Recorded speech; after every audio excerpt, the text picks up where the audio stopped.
lot of questions about just the process going into yesterday for Hunter Greene, but I do feel like, I mean, you heard him say it right there, and it seemed to show, at least early in the game, the energy, the emotion, all of that stuff just seemed to get to him early. Hunter Greene, we're going to hear from him in just a minute. Well, he didn't make it through 4 innings. No, 3 1/3, a bunch of runs, the Reds lose, and the hope that comes with your all-star ace returning to the mound. Well, did it go down the drain after just 1 start? I don't think so. I hope not. I'm asking. Certainly not. Well, you guys You say sound no. like Jacob over Yeah. there. Do I? Certainly Just not my favorite overreacting, in Hunter like- It Greene. was just a question. I wasn't, in my defense, I wasn't reacting at all. I will say, I am questioning whether or not Hunter's going to save this Reds team after that. Well, if they were Hunter Greene away, we've been watching different teams for the last month and a half. So it certainly would have 2 months, absolutely. Yeah, it would have been 2 great months in a week. to have Hunter come in there and just mow him down, but that wasn't the case. I mean, 7 strikeouts to 3 1/3 is the normal Hunter Greene stuff, the normal start for him, but the 3 1/3, 8 runs certainly is not. He had an ERA below 2 at home his last full season, and then to allow 8 earned runs in your first start back is about as head-scratching as it could be. And it wasn't just, one pitch here or there. He was pretty consistently hit hard all around the field all afternoon on Saturday. And that's incredibly frustrating for a guy who's supposed to be one of the guys you can rely on in this team. We talk about it offensively. There's not a lot of guys you can rely on in this Reds lineup outside of Elliot De La Cruz and Sal Stewart. Well, in this pitching rotation, though it's been better over the last few weeks, it was supposed to be Hunter Greene and Chase Burns through the stretch run of this summer. Now, I still have the utmost faith in Hunter Greene that he's going to be one of the best pitchers on this team when we look back at it at the end of the year, but it certainly wasn't what you wanted to see. Yeah, it wasn't. I mean, I'm still not overly worried. It was 1 start, and we'll hear from Hunter coming up. But, he talked about it maybe just being a little bit of an adrenaline rush and not handling that very well. So until this becomes a pattern that we need to be a little bit more concerned about, I kind of just want to brush this off this is, the first outing back. There was a lot going on. It was 4th of July. A little bit of pressure because they had lost Friday night. So I'm going to take this with a grain of salt and just assume Hunter is going to get back to Hunter Greene form that we're used to seeing. They certainly need him to. They need him to be dominant. And part of why I bring it up the way I did is there is no margin for error. This is it. You have to start making a run. You have to start making your way back toward 500. And well, they haven't. They haven't made their push. There has not been a real week-long push since April. And so at some point it needs to happen. Hunter was supposed to help that, and maybe he still will. But it was a struggle on Saturday. Here's nearly 5 minutes of Hunter Greene on his outing, on his mindset, on all things returning to the mound and making his 2026 debut for the Cincinnati Reds. Just didn't do a good job channeling the adrenaline. We got to, just in my position, I got to be able to do that, and usually I'm pretty good at that. But failed on the execution part of being able to channel that, stay within my body, stay within myself, and not try and do too much, and was constantly behind. And obviously that's not a good recipe for success. Yeah, and not an excuse by any means. It's just a reality, and just didn't do a good job of being able to channel that. I was obviously aware that I was amped, especially on the late heaters that were pulled early. So I was aware of it, but being able to make the adjustment, obviously at this level we got to be able to make adjustments pitch to pitch, not inning to inning or batter to batter, and just didn't do a great job of being able to make those adjustments pitch to pitch. Just because if you were up there 2-2, you had so many chances they kind of foul off and then kind of ramps up the pitch count. Sure, yeah. I mean, I was making great pitches. I was, getting to the inside. I was getting to his hands. He doesn't like the ball inside, so I was obviously pitching to my strengths and his weakness. Great hitter, but I was definitely beating him, and I just wasn't able to put him away, and that racks the pitch count up. And, obviously that's been something that I've battled pretty much my whole career so far, is like a lot of foul tips. And even though I'm hitting corners, and still expanding, guys will still choke up and just foul. And, when I'm going good, I'm able to miss those bats. And obviously that was lacking today. So. One positive from the day, you guys had your all-stars. You didn't have the chance to I want to ask you about Chase. Yeah. Kind of what you thought of his fantastic.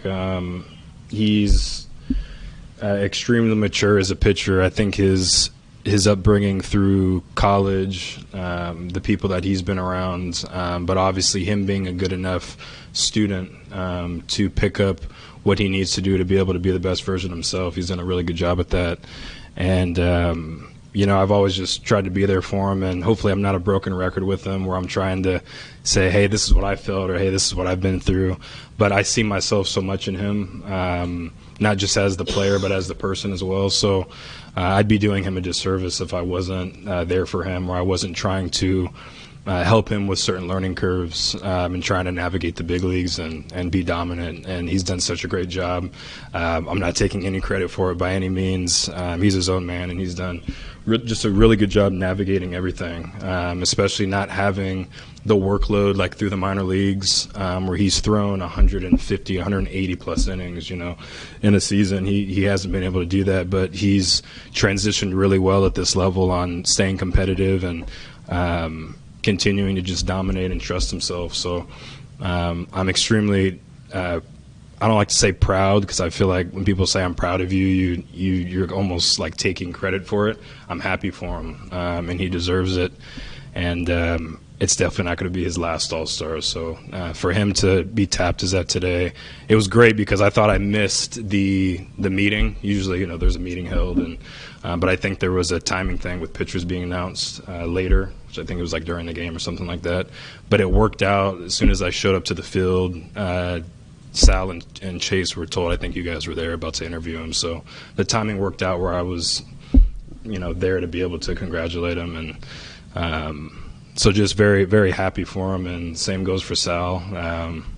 A lot of, character about him, and really funny guy, but knows exactly when to, mess around and be goofy, but also knows how to put that aside and be professional and go compete at the highest level. And he's obviously really young in the game, but he carries himself like a vet, and I know I'm not the only one that would say that on this team.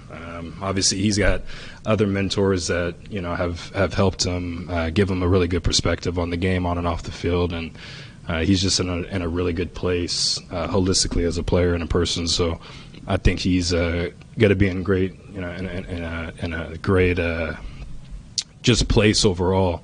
On being able to move forward in the game and have success. So just two guys that deserve it as humans and deserve it obviously as players. So really happy for them.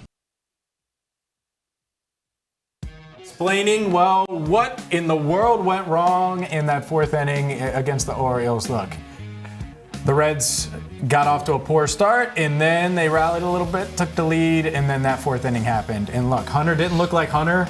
This does happen in first starts. Here's the problem with it. They didn't give him enough margin for error, any margin for error, themselves any margin for error. And so it was like, all right, Hunter, we need you to hit the ground running right away. And that's unrealistic.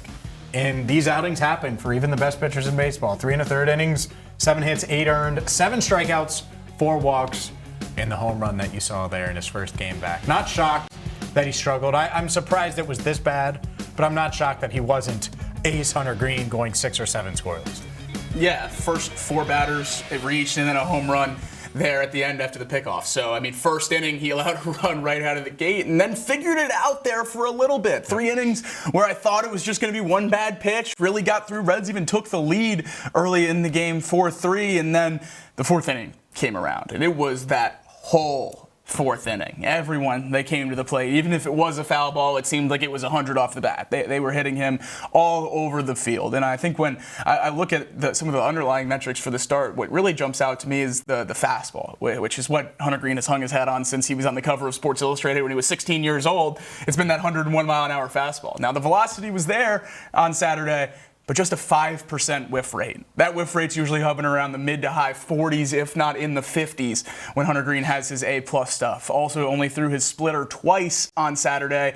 His splitter that looked as good as it's ever looked through his 2 rehab starts. So a lot of questions about just the process going into yesterday for Hunter Greene, but I do feel like, you heard him say it right there, and it seemed to show, at least early in the game, the energy, the emotion, all of that stuff just seemed to get to him early. Yeah, it was very uncharacteristic Characteristic for it to be, the second time through the lineup, seeing him struggle in the way that he did.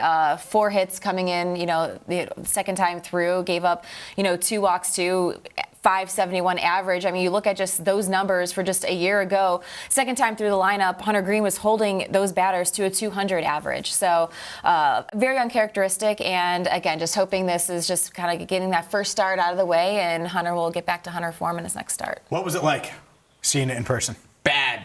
Not fun at all. I was. How much did you regret? Were you regretting? Did it get to the point where you regretted it? No, You're the fireworks sweating? were awesome. Okay, the fire. They did really good fireworks. It's a good slogan. Yeah, I mean that's Reds baseball. Great fireworks. It feels like it right now, but like in all seriousness, like watching Hunter. Yeah, you've seen Hunter pitch a ton. You're a big Chase Burns is on the mound, Hunter Greene's on the mound. I'm gonna go to the ballpark. You were there Saturday. Since opening day, Saturday is the most excited I've been for a game leading up to it. Yep. Not really close, I don't think, in terms of how excited I was to get down to the ballpark and watch Hunter Greene pitch again. I mean, talking about the last few months, when can he come back? Will it be enough? Can this rotation do what we thought it could do at the beginning of the season when everyone gets healthy? I thought it would start on Saturday. I fully expected Hunter to go out there and have a Hunter Greene start and go 6-7 innings with 8 Ks, 9 Ks, and just be Hunter Greene again in the rotation. And it wasn't early, which I think was the biggest thing for people in attendance. There wasn't a lot to hold on to when the 4th batter of the game goes yard, and that's incredibly frustrating when Hunter Greene's going to be a guy where, like Chase Burns has been for the last few months, you expect to win when he's on the mound. I mean, the Reds have won 10 of Chase Burns' starts now by decision, 13 of his last 14 when he's been on the mound. Expected that to be the same for Hunter Greene now. And now 2 out of every 5 days, the Reds were going to be winning baseball games. And at least one start in, it doesn't seem like it's going to go that way. And certainly on Sunday after Saturday, so much of the conversation was, well, was it just one start? Was it just the rust? And it certainly was in my mind for Hunter Greene now. But I think he gets one more, if that, before it really starts to hurt this team if he's not Hunter Greene on the mound. Yeah, they need him. They need him to be elite right away. We'll see if he can learn from that adrenaline and just everything that comes with pitching your first game. Like we see this all the time with guys coming back from injury that weren't making their season debut. And so hopefully Hunter Greene can get it turned around.